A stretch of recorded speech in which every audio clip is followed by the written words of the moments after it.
അൻവർ ഇപ്പോൾ വാർത്താസമ്മേളനം നടത്തി പറഞ്ഞു മത്സരിക്കാൻ ആഗ്രഹമുള്ള പക്ഷേ കയ്യിൽ പണമില്ല, സൂചനകൾ നൽകുന്നു, സ്വരാജിനെതിരായ പ്രസ്താവനകൾ നടത്തുന്നു, സ്വരാജിനെതിരെ രൂക്ഷ വിമർശനം. അദ്ദേഹത്തിന്റെ കയ്യിൽ പണമില്ലെന്ന് പറഞ്ഞാൽ സത്യം പറഞ്ഞ CPM എന്ന് പറയുന്ന പാർട്ടി അദ്ദേഹത്തെ കൊള്ളയടിച്ചു എന്ന് വേണം നമ്മൾ മനസ്സിലാക്കാൻ. നല്ല സമ്പന്നനായിരുന്ന ഒരു മനുഷ്യനായിരുന്നു 9 വർഷക്കാലം മുൻപ് വരെ ശ്രീ PV അൻവർ. ആ 9 വർഷക്കാലം മുൻപ് സമ്പന്നനായിരുന്ന ഒരു മനുഷ്യനെ CPM എന്ന് പറയുന്ന കൊള്ളക്കാർ കൊള്ളയടിച്ചത് കൊണ്ടായിരിക്കണം അദ്ദേഹത്തിന് 9 വർഷത്തിന് ശേഷം പണമില്ലാതായത്. അപ്പൊ അതുകൊണ്ട് അങ്ങനെ വരെയാണ് ആ മനുഷ്യരെ ദ്രോഹിച്ചിരിക്കുന്നത്. കഷ്ടം. CPM ഒരു സ്ഥാനാർത്ഥി ഉണ്ടാക്കി കൊടുത്തു എന്നുള്ളൊരു ക്രെഡിറ്റ് ഇപ്പൊ നിൽക്കുന്നുണ്ട്. BJPക്ക് ഒരു കാൻഡിഡേറ്റ് ഇല്ലാതിരിക്കുകയാണ്. BJPക്ക് കാൻഡിഡേറ്റ് ഉണ്ടെങ്കിലും ഇല്ലെങ്കിലും പ്രത്യേകിച്ച് എന്തെങ്കിലും റെലവൻസ് ഉള്ളൊരു മണ്ഡലമൊന്നുമല്ല നിലമ്പൂര്. പിന്നെ BJPയുടെ ലീഡർഷിപ്പ് ആഗ്രഹിക്കുന്നത് CPM നോട്ട് ചെയ്യണമെന്നാണ്. പക്ഷേ ലീഡർഷിപ്പ് ആഗ്രഹിക്കുന്ന എല്ലാ കാര്യങ്ങളും താഴെത്തട്ടിലെ പ്രവർത്തകർ ചെയ്യണം നിർബന്ധമൊന്നുമില്ലല്ലോ. പാലക്കാട്ട് കമ്മ്യൂണിസ്റ്റ് പാർട്ടിയുടെ നേതാക്കൾ ആഗ്രഹിച്ചത് BJPക്ക് വോട്ട് ചെയ്യണമെന്നോ, പ്രവർത്തകർ വോട്ട് ചെയ്തില്ലല്ലോ. എന്ന് പറയുന്ന പോലെ നേതാക്കന്മാർ എന്തെല്ലാം തീരുമാനമെടുത്താലും, നേതാക്കന്മാർ എന്ത് തീരുമാനമെടുത്താലും പ്രവർത്തകർ ഇവിടെ പ്രവർത്തകർ എന്ന് പറയുന്നത് മനുഷ്യന്മാരല്ലേ, സാധാരണക്കാരല്ലേ എല്ലാ പാർട്ടിയുടെയും. ഞാൻ ചോദിക്കുന്നത് CPMന്റെ പ്രവർത്തകർക്കും ഇവിടുത്തെ കറണ്ട് ചാർജിൽ കുറവൊന്നുമില്ലല്ലോ, പിന്നെ വെള്ള ചാർജിൽ കുറവൊന്നുമില്ലല്ലോ. അവരെയും ഈ കാട്ടുമൃഗങ്ങൾ കൃഷി നശിപ്പിക്കുന്നുണ്ടല്ലോ. അപ്പോൾ അതുകൊണ്ട് ആ പ്രശ്നങ്ങളെല്ലാം ചർച്ച ചെയ്യപ്പെടും. ഭരണവിരുദ്ധ വികാരം ഇവിടെ നിലനിൽക്കുന്നുണ്ട്. ആധികാരികമായി ചെയ്യണം. അങ്ങനെ BJPക്ക് ഇവിടെ ആരെങ്കിലും മത്സരിച്ചു കഴിഞ്ഞാൽ, ആര് മത്സരിച്ചാലും, ഇന്ത്യയുടെ പ്രധാനമന്ത്രി ശ്രീ നരേന്ദ്രമോദി വന്ന് മത്സരിച്ചാലും എന്തെങ്കിലും ഒരു പ്രസക്തിയുള്ള മണ്ഡലമല്ല നിലമ്പൂർ. അപ്പോൾ അതുകൊണ്ട് അതിനകത്ത് പ്രസക്തിയില്ല. എന്തായാലും സന്തോഷമുണ്ട്. നിങ്ങളെല്ലാം കൂടെ CPMന്റെ സ്ഥാനാർത്ഥിയെ മത്സരിപ്പിച്ചതിന്റെ ക്രെഡിറ്റ് എനിക്ക് തന്നതിനകത്ത് സന്തോഷമുണ്ട്.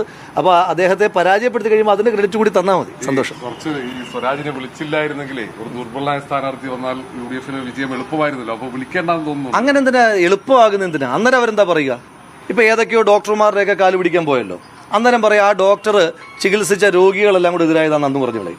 അന്നേരവും പിണറായി വിജയൻ സേഫാണ്, സർക്കാർ സേഫാണ്. ഇനിയിപ്പോൾ ഒന്നും പറയാനല്ലോ. പരാജയപ്പെട്ട് കഴിയുമ്പോൾ ഞാൻ 23-ാം തീയതി ശ്രീ MV ഗോവിന്ദന്റെ പത്രസമ്മേളനത്തിന് വേണ്ടി കാത്തിരിക്കുകയാണ്. എന്തു പറയും? പാർട്ടിക്ക് ബന്ധമില്ലെന്ന് പറയാൻ പറ്റും. പാർട്ടി സംസ്ഥാന സെക്രട്ടേറിയറ്റ് മെമ്പറാണ്. സർക്കാരിന് ബന്ധമില്ലെന്ന് പറയാൻ പറ്റും. മുൻ MLA ആണ്. ഈ കഴിഞ്ഞ സർക്കാരിന്റെ എല്ലാ ചെയ്തികളെയും വല്ലാതെ ന്യായീകരിച്ച ഒരാളാണ്. അപ്പോൾ അതൊന്നും പറഞ്ഞിരിക്കാൻ പറ്റില്ല. അപ്പോൾ അതുകൊണ്ട് ഇങ്ങനൊരു കാൻഡിഡേറ്റ് ശ്രീ M സ്വരാജ് അല്ല, ശ്രീ MV ഗോവിന്ദൻ മാഷിനെ മത്സരിക്കണം എന്നായിരുന്നു നമ്മുടെ ആഗ്രഹം. കാരണം അത് അങ്ങനെ ഉത്തരവാദിത്തപ്പെട്ട ആൾ മത്സരിക്കട്ടെ. Thank U. പരാജയപ്പെട്ട് കഴിയുമ്പോൾ ഞാൻ 23-ാം തീയതി ശ്രീ MV ഗോവിന്ദന്റെ പത്രസമ്മേളനത്തിന് വേണ്ടി കാത്തിരിക്കുകയാണ്. എന്തു പറയും? പാർട്ടിക്ക് ബന്ധമില്ലെന്ന് പറയാൻ പറ്റും. പാർട്ടി സംസ്ഥാന സെക്രട്ടേറിയറ്റ് മെമ്പറാണ്. സർക്കാരിന് ബന്ധമില്ലെന്ന് പറയാൻ പറ്റും. മുൻ MLA ആണ്. ഈ കഴിഞ്ഞ സർക്കാരിന്റെ എല്ലാ ചെയ്തികളെയും വല്ലാതെ ന്യായീകരിച്ച ഒരാളാണ്. അപ്പോൾ അതൊന്നും പറഞ്ഞിരിക്കാൻ പറ്റില്ല. അപ്പോൾ അതുകൊണ്ട് ഇങ്ങനൊരു കാൻഡിഡേറ്റ് ശ്രീ M സ്വരാജ് അല്ല, ശ്രീ MV ഗോവിന്ദൻ മാഷിനെ മത്സരിക്കണം എന്നായിരുന്നു നമ്മുടെ ആഗ്രഹം. കാരണം അത് അങ്ങനെ ഉത്തരവാദിത്തപ്പെട്ട ആൾ മത്സരിക്കട്ടെ. Thank you. അൻവർ ഇപ്പോൾ വാർത്താസമ്മേളനം നടത്തി പറഞ്ഞു മത്സരിക്കാൻ ആഗ്രഹമുള്ള പക്ഷേ കയ്യിൽ പണമില്ല, സൂചനകൾ നൽകുന്നു, സ്വരാജിനെതിരായ പ്രസ്താവനകൾ നടത്തുന്നു, സ്വരാജിനെതിരെ രൂക്ഷ വിമർശനം. അദ്ദേഹത്തിന്റെ കയ്യിൽ പണമില്ലെന്ന് പറഞ്ഞാൽ സത്യം പറഞ്ഞ CPM എന്ന് പറയുന്ന പാർട്ടി അദ്ദേഹത്തെ കൊള്ളയടിച്ചു എന്ന് വേണം നമ്മൾ മനസ്സിലാക്കാൻ. നല്ല സമ്പന്നനായിരുന്ന ഒരു മനുഷ്യനായിരുന്നു 9 വർഷക്കാലം മുൻപ് വരെ ശ്രീ PV അൻവർ. ആ 9 വർഷക്കാലം മുൻപ് സമ്പന്നനായിരുന്ന ഒരു മനുഷ്യനെ CPM എന്ന് പറയുന്ന കൊള്ളക്കാർ കൊള്ളയടിച്ചത് കൊണ്ടായിരിക്കണം അദ്ദേഹത്തിന് 9 വർഷത്തിന് ശേഷം പണമില്ലാതായത്. അപ്പൊ അതുകൊണ്ട് അങ്ങനെ വരെയാണ് ആ മനുഷ്യരെ ദ്രോഹിച്ചിരിക്കുന്നത്. കഷ്ടം. CPM ഒരു സ്ഥാനാർത്ഥി ഉണ്ടാക്കി കൊടുത്തു എന്നുള്ളൊരു ക്രെഡിറ്റ് ഇപ്പൊ നിൽക്കുന്നുണ്ട്. BJPക്ക് ഒരു കാൻഡിഡേറ്റ് ഇല്ലാതിരിക്കുകയാണ്. BJPക്ക് കാൻഡിഡേറ്റ് ഉണ്ടെങ്കിലും ഇല്ലെങ്കിലും പ്രത്യേകിച്ച് എന്തെങ്കിലും റെലവൻസ് ഉള്ളൊരു മണ്ഡലമൊന്നുമല്ല നിലമ്പൂര്. പിന്നെ BJPയുടെ ലീഡർഷിപ്പ് ആഗ്രഹിക്കുന്നത് CPM നോട്ട് ചെയ്യണമെന്നാണ്. പക്ഷേ ലീഡർഷിപ്പ് ആഗ്രഹിക്കുന്ന എല്ലാ കാര്യങ്ങളും താഴെത്തട്ടിലെ പ്രവർത്തകർ ചെയ്യണം നിർബന്ധമൊന്നുമില്ലല്ലോ. പാലക്കാട്ട് കമ്മ്യൂണിസ്റ്റ് പാർട്ടിയുടെ നേതാക്കൾ ആഗ്രഹിച്ചത് BJPക്ക് വോട്ട് ചെയ്യണമെന്നോ, പ്രവർത്തകർ വോട്ട് ചെയ്തില്ലല്ലോ. എന്ന് പറയുന്ന പോലെ നേതാക്കന്മാർ എന്തെല്ലാം തീരുമാനമെടുത്താലും, നേതാക്കന്മാർ എന്ത് തീരുമാനമെടുത്താലും പ്രവർത്തകർ ഇവിടെ പ്രവർത്തകർ എന്ന് പറയുന്നത് മനുഷ്യന്മാരല്ലേ, സാധാരണക്കാരല്ലേ എല്ലാ പാർട്ടിയുടെയും. ഞാൻ ചോദിക്കുന്നത് CPMന്റെ പ്രവർത്തകർക്കും ഇവിടുത്തെ കറണ്ട് ചാർജിൽ കുറവൊന്നുമില്ലല്ലോ, പിന്നെ വെള്ള ചാർജിൽ കുറവൊന്നുമില്ലല്ലോ. അവരെയും ഈ കാട്ടുമൃഗങ്ങൾ കൃഷി നശിപ്പിക്കുന്നുണ്ടല്ലോ. അപ്പോൾ അതുകൊണ്ട് ആ പ്രശ്നങ്ങളെല്ലാം ചർച്ച ചെയ്യപ്പെടും.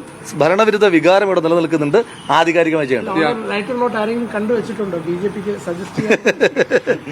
അങ്ങനെ BJPക്ക് ഇവിടെ ആരെങ്കിലും മത്സരിച്ചു കഴിഞ്ഞാൽ, ആര് മത്സരിച്ചാലും, ഇന്ത്യയുടെ പ്രധാനമന്ത്രി ശ്രീ നരേന്ദ്രമോദി വന്ന് മത്സരിച്ചാലും എന്തെങ്കിലും ഒരു പ്രസക്തിയുള്ള മണ്ഡലമല്ല നിലമ്പൂർ. അപ്പോൾ അതുകൊണ്ട് അതിനകത്ത് പ്രസക്തിയില്ല. എന്തായാലും സന്തോഷമുണ്ട്. നിങ്ങളെല്ലാം കൂടെ CPMന്റെ സ്ഥാനാർത്ഥിയെ മത്സരിപ്പിച്ചതിന്റെ ക്രെഡിറ്റ് എനിക്ക് തന്നതിനകത്ത് സന്തോഷമുണ്ട്. അപ്പോൾ അദ്ദേഹത്തെ പരാജയപ്പെടുത്തി കഴിയുമ്പോൾ അതിന്റെ ക്രെഡിറ്റ് കൂടി തന്നാൽ മതി. സന്തോഷം. കുറച്ച് ഈ സ്വരാജിനെ വിളിച്ചില്ലായിരുന്നെങ്കിലേ ഒരു ദുർബലമായ സ്ഥാനാർത്ഥി വന്നാൽ UDF വിജയം എളുപ്പമായിരുന്നല്ലോ. അപ്പോൾ വിളിക്കേണ്ടെന്ന് തോന്നുന്നു. അങ്ങനെ എന്തിനാ എളുപ്പമാകുന്ന എന്തിനാ? അന്നേരം അവരെന്താ പറയുക? ഇപ്പൊ ഏതൊക്കെയോ ഡോക്ടർമാരുടെയൊക്കെ കാല് പിടിക്കാൻ പോയല്ലോ. അന്നേരം പറയാം ആ ഡോക്ടർ ചികിത്സിച്ച രോഗികളെല്ലാം കൂടെ എതിരായതാണെന്ന് അന്ന് പറഞ്ഞു കളയും. അന്നേരവും പിണറായി വിജയൻ സേഫാണ്, സർക്കാർ സേഫാണ്. ഇനിയിപ്പോൾ ഒന്നും പറയാനല്ലോ. പരാജയപ്പെട്ട് കഴിയുമ്പോൾ ഞാൻ 23-ാം തീയതി ശ്രീ MV ഗോവിന്ദന്റെ പത്രസമ്മേളനത്തിന് വേണ്ടി കാത്തിരിക്കുകയാണ്. എന്തു പറയും? പാർട്ടിക്ക് ബന്ധമില്ലെന്ന് പറയാൻ പറ്റും. പാർട്ടി സംസ്ഥാന സെക്രട്ടേറിയറ്റ് മെമ്പറാണ്. സർക്കാരിന് ബന്ധമില്ലെന്ന് പറയാൻ പറ്റും. മുൻ MLA ആണ്. ഈ സർക്കാർ കഴിഞ്ഞ സർക്കാരിന്റെ എല്ലാ ചെയ്തികളെയും വല്ലാതെ ന്യായീകരിച്ച ഒരാളാണ്. അപ്പോൾ അതൊന്നും പറഞ്ഞു വെക്കാൻ പറ്റില്ല. അപ്പോൾ അതുകൊണ്ട് ഇങ്ങനൊരു കാൻഡിഡേറ്റ് ശ്രീ M. സ്വരാജ് അല്ല ശ്രീ MV ഗോവിന്ദൻ മാഷിനെ മത്സരിക്കണം എന്നായിരുന്നു നമ്മുടെ ആഗ്രഹം. കാരണം അത് ഇങ്ങനെ ഉത്തരവാദിത്തപ്പെട്ട ആൾ മത്സരിക്കട്ടെ.